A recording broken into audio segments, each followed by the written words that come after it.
Okay, Module 5, we're looking at identify basic facts about the Air Force Spectrum Interference Resolution Program. Remember, you got to get 70% on the test. The AFSC application is what happens when you're out there in the field, on the flight line, wherever you got to be, and you get interfered with. What do? That's the whole concept. Have I been interfered with? Yes. And I'll explain that as we go. We're going to look at spectrum interference, the interference itself, and what we do in the Air Force to resolve that problem. With AFI 17221, that is where we all go to in order to figure out what we need to do. It is the guidance. The whole idea behind this, you can see that we want to resolve this at the lowest level, always. So what's going to happen is if you're on the base and you get interference over your radio and you don't know where it's coming from, you've asked around, now you're going to go to whoever it is in your squadron and say, hey, we got an interference problem. They're going to go to the base spectrum manager and they're going to try to resolve it. That's normally at the lowest level. It could be something simple as two frequencies keying up at the same time and creating what's called intermodulation distortion because the two frequencies combine and it's interfering with your frequency. It could be something really nefarious, such as somebody off the base targeting your frequency. And that's the reason why. So you got to figure this stuff out. If you can't figure it out, the next step that you're going to go is to what we call the MAGCOM level. In other words, you're going to forward it up. Now, if you are in a combat area and you get interference, you don't use the local area. You got to go directly to the combatant command and explain what your interference is. They actually have special teams to go out and make sure that it's not the enemy that's doing it, making sure that if it is friendly, what to do for it. But they are a quick response team to make sure that it's not the enemy. That's the whole idea behind when you're in a combat situation. It is the combatant command. That is the exception to it. So what are some interferences that we have? Well, there's a long list. You got enemy, natural, friendly. And the big thing about enemy jamming is sometimes you don't even know it, and other times you will.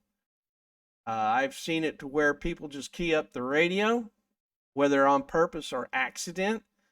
Sometimes it is annoying. Other times you just want to go, what in the heck is going on here?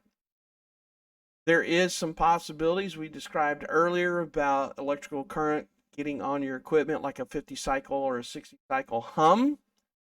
And it's annoying, but you know that there is a problem. You just relocate the power supply away from maybe your radio gear.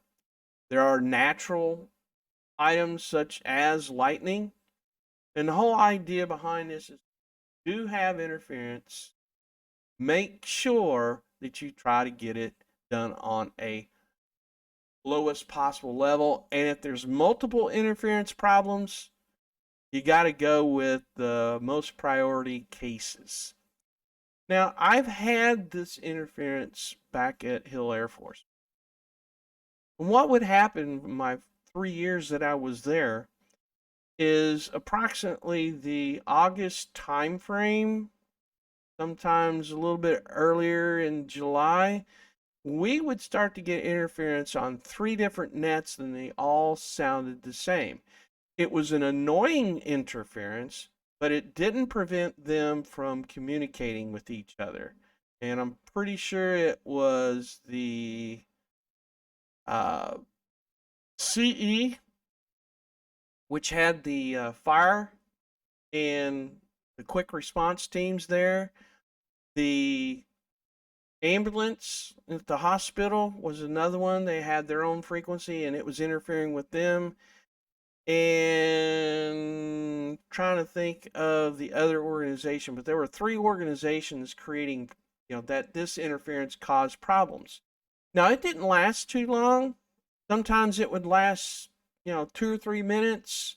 Sometimes it would last a couple hours, but it was sporadic at best. It would start, like I said, late July, early August, and it would go on to about September into early October.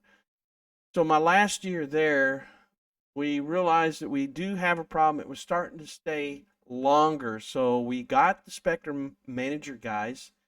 We all deployed out into the local area with what we had called a Yagi antenna. It was a receiver on that specific frequency. Took us about a day to figure it out, and we ended up north of Hill Air Force Base, and it was where we were able to pinpoint it was on a mountaintop. There's nobody up there. You need some good rock climbing gear to get up there. And now I was sent back to the base to get some high power binoculars. Came back and the guys are just going, what in the heck is going on here? We're seeing goats up there, mountain goats. Until the binoculars finally was able to spot one of the goats had a collar on it. So one of the guys went, you know what? I wonder, let's go do some research. So for the next day, they went back in their handy dandy top secret lair. It literally was. And they found out that those mountain goats had GPS. Yeah, I see. Wow. DC'd? Anyway, the mountain goats, I'll ask you here in just a second. Those mountain goats actually had a GPS collar that was on the same frequency band as the others. So we ended up having to contact the Fish and Wildlife people to get those goats off the top of the mountaintop. We found out later that they were from Idaho and they had walked themselves down, and that's what was causing the interference. All right. So you say Airman Cox got DC'd. What does that mean? Yeah, disconnection, sir. Oh, okay. I see him now. Thank you. What happened? Do you know? He just messaged me, so I figured I Okay. would. Trying to restart his computer? Yeah, I think so. Yeah, Ah, there he's he is. back. Okay. So what did we do? Well, we kept it at the lowest possible level. We solved the problem. We didn't have to go to MAGCOM. Of course, it helps when you have really good spectrum managers and being able to have access to a lot of research in their office. Of course, when you're doing the Utah Test and Training Range, there are a lot of top secret frequencies out there that we didn't have the knowledge of, so they had that information at their disposal, and that's the reason why they always kept things locked up in their office. So, big thing is, you got to use that AFI 17221, and you got to figure out what what the interference is. In our case, it was all radios. It wasn't natural. It wasn't intentional. It was unintentional. So, and it did go down as a report that went to DC for that. So, what is the resolution? Of course, the ISM is the one that does it. They are going to look at paragraph 3, and unless all the resources have been exhausted, at that point, the ISM is going to contact the MAGCOM. That is the next level if we could not solve that problem.